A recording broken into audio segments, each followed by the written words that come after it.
बाबा महाकाल की नगरी में आपका स्वागत है। मी ट्रॅव्हल विथ OSK तुमचं स्वागत करतो आहे। आज आपण महाकालेश्वर ज्योतिर्लिंग या ठिकाणी आलो आहात। या ठिकाणी राहण्यासाठी महाकालेश्वर संस्थानची उत्तम सोय आहे। महाकालेश्वर भक्तनिवास म्हणून या ठिकाणी रूम्स अवेलेबल आहेत। त्याच ठिकाणी भारत माता मंदिर देखील आहे। भारत माता मंदिरातून खालच्या बाजूला गेल्यास महाकाल कॉरिडॉर हे आपल्याला पाहायला मिळते। उज्जैनला येण्याकरिता ट्रेन मार्ग, हवाई मार्ग, त्याचप्रमाणे रोड देखील आहेत। जवळील एअरपोर्ट हे इंदोर आहे व जवळील रेल्वे स्टेशन हे उज्जैन आहे। या ठिकाणी प्रत्येक गावामधनं, प्रत्येक रेल्वे स्टेशनमधनं उज्जैनला ट्रेन पाहायला मिळतील।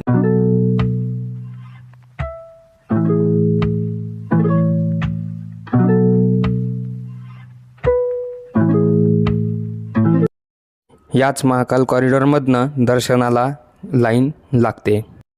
माझा शयनार्थीचा पास होता, यामुळे मी द्वार नंबर 1 गेट नंबरच्या गेटसमोर रात्री 8 वाजता लाईनीला लागलो होतो। महाकालची शयनार्थी बघण्यासारखी असते। लाईनीला लागताना तुम्हाला असं महाकाल मंदिराचं सुंदर असं दृश्य देखील पाहायला मिळेल। महाकाल मंदिरात प्रवेश करताच तुम्हाला अशी बसण्याकरिता उत्तम सोय देखील केलेली आहे। महाकाल ज्योतिर्लिंग या वेबसाईटवर तुम्ही संध्या आरती, भस्म आरती, त्याचप्रमाणे शयन आरतीची देखील बुकिंग करू शकता। महाकाल मंदिराबरोबर सांदीपानी आश्रम, कालभैरव मंदिर, मंगलनाथ मंदिर असे इत्यादी अनेक देखील मंदिरे बघण्यासारखे आहेत। तुम्ही आज चालू असलेल्या व्हिडिओमध्ये सांदीपानी आश्रम देखील पाहू शकता। या ठिकाणी भगवान श्रीकृष्णाचे व सुदामाचे बालक शिक्षण झाले होते। हे सांदीपानी ऋषींचा आश्रम आहे। या ठिकाणी भगवंताने महादेवाची पूजा केलेली देखील मंदिर आहे। या ठिकाणी भगवंताने स्नानासाठी कुंड देखील तयार केलेले आहे, ते देखील आपल्याला इथे पाहायला मिळेल।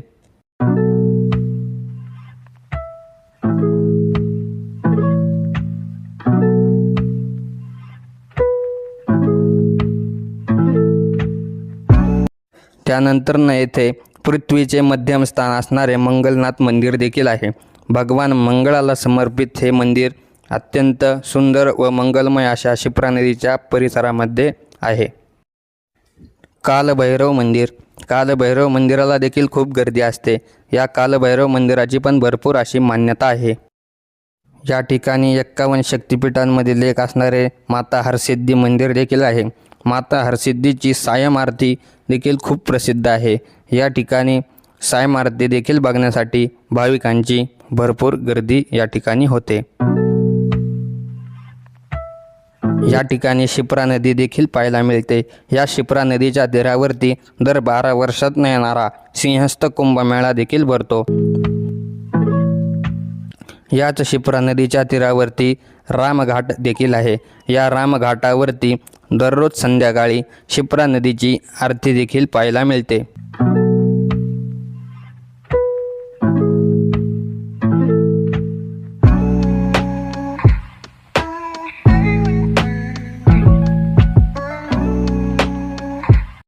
इंदोरचे प्रसिद्ध असे प्रतिवैष्णवदेवी मंदिर तुम्हाला इंदोरमध्ये पाहायला मिळेल।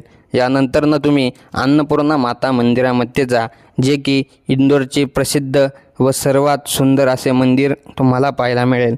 सुमारे उज्जैनपासून 60 किलोमीटर अंतरावर असणारे हे इंदोर गावामध्ये अनेक ऐतिहासिक ठिकाणे तुम्हाला पाहायला मिळतील। याच इंदोर शहराला राणी अहिल्याबाई होळकर यांचा वारसा लागलेला आहे। याच इंदोर शहरामध्ये मारुतीचे एक सुंदर असे मंदिर देखील पाहायला मिळते। याच इंदोरमध्ये राणी अहिल्याबाई होळकर यांची असणारी शिंदे छत्री देखील आहे। ती देखील अतिशय बघण्यासारखी आहे। तिचे अत्यंत असे रमणीय व सुंदर असे वातावरण तुम्हाला मनमोहून टाकेल।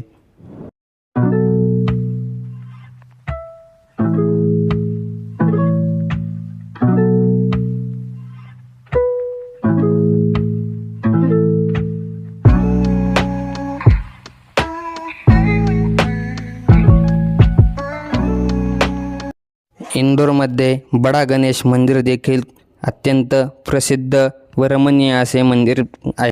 इंदोरमध्ये राजवाड्याच्या मागेच होळकर म्युझियम देखील आहे।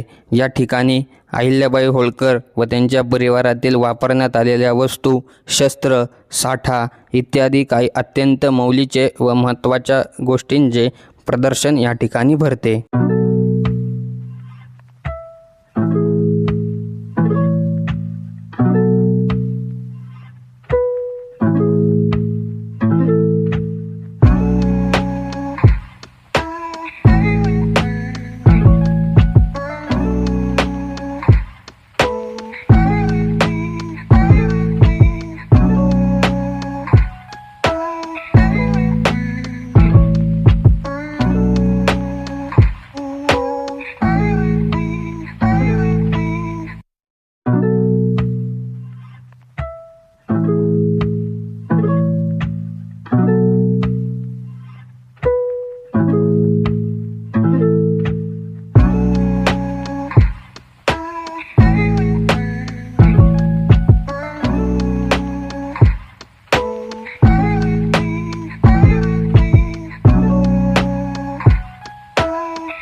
इंदोर शहर हे खाण्यासाठी प्रसिद्ध आहे। इंदोरमधील असणारे सराफा बाजार, त्याचप्रमाणे 56 दुकान हे खाण्यासाठी अत्यंत प्रसिद्ध म्हणून सांगितले जाते।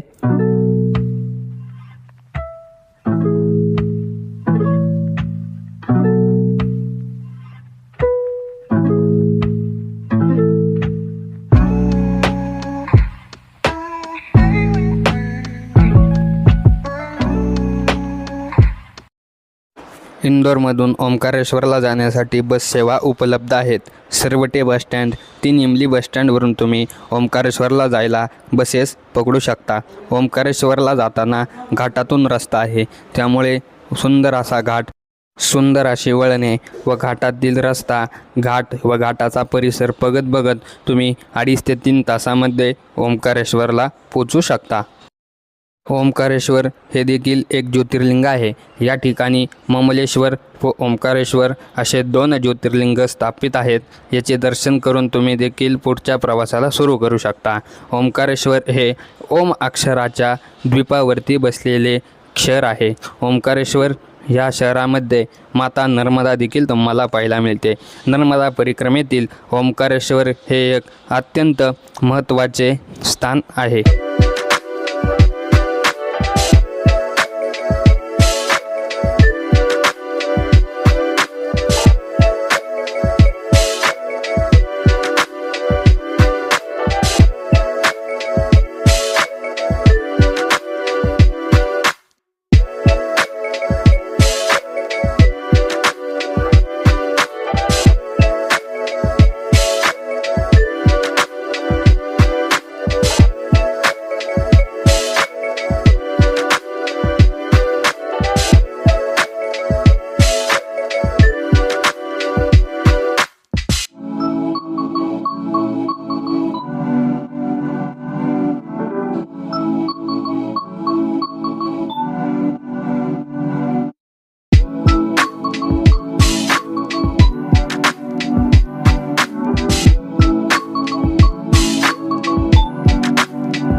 ओंकारेश्वरला माता नर्मदा देखील आहे। माता नर्मदेचे स्नान करून तुम्ही ओंकारेश्वर दर्शनाला जाऊ शकता।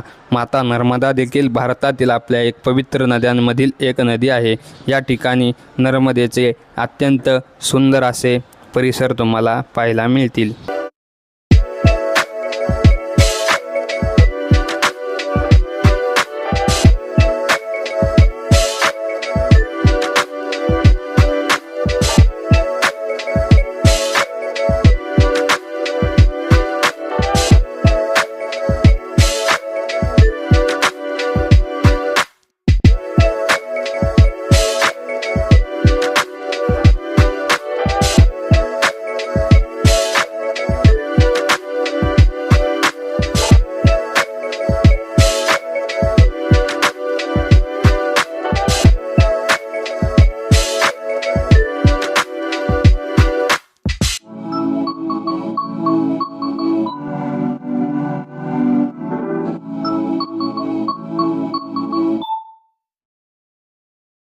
पवित्र अशा नर्मदा नदीचे स्नान करून तुम्ही ओंकारेश्वरमध्ये बोट राईड देखील करू शकता.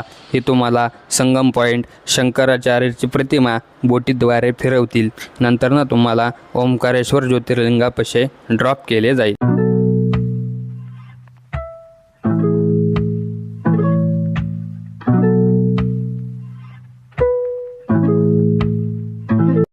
रामाच्या पण 14 पिढी पूर्व मांधाता नावाचा एक राजा होऊन गेला. तो राजाने आपल्या आईच्या पोटी जन्म न घेता आपल्या वडिलांच्या पोटी जन्म घेतला होता. त्याच राजाचे हे स्थान, इथे त्यांचा राजवाडा देखील तुम्हाला पाहायला मिळेल. असे सांगितले जाते की या ठिकाणी ब्रह्मा, विष्णू, महेश तीनही देव या ठिकाणी वास करतात. यामुळे या ठिकाणी ओंकारेश्वर ज्योतिर्लिंगामधील जो दिवा आहे त्या दिव्यामध्ये 3 वाती लावल्या जातात. असे सांगितले जाते की स्वतः महादेव या ठिकाणी शयनाकरता रात्री या ठिकाणी येतात. जशी महाकाल उज्जैनची भस्मारती प्रसिद्ध आहे, तशीच माता नर्मदा तीरावरती असलेल्या ओंकारेश्वर ज्योतिर्लिंगाची शयनारती प्रसिद्ध आहे. या ठिकाणी भगवंत स्वतः शयनाकरिता येतात. आणि ओंकारेश्वर हे एकमात्र ज्योतिर्लिंग आहे ज्या दर्शनाने नर्मदा नदी ओलांडावी लागते व दर्शनाला जातानाही नर्मदा नदी ओलांडावी लागते.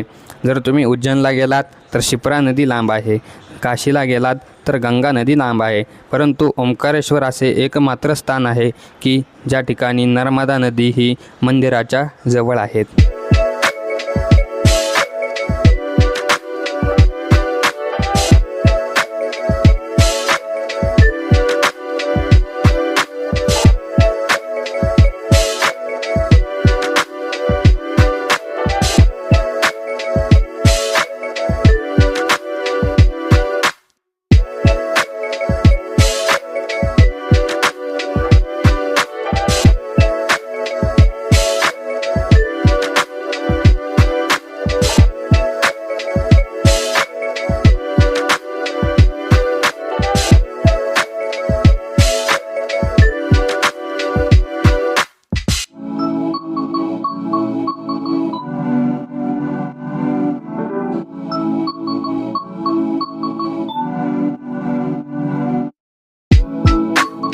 याच ठिकाणी ममलेश्वर ज्योतिर्लिंग देखील आहे. याचे देखील तुम्ही अवश्य दर्शन घ्या. ममलेश्वर ज्योतिर्लिंगाला जास्त गर्दी नसते, परंतु हे मंदिर अत्यंत मधुर व सुंदर असे मंदिर आहे.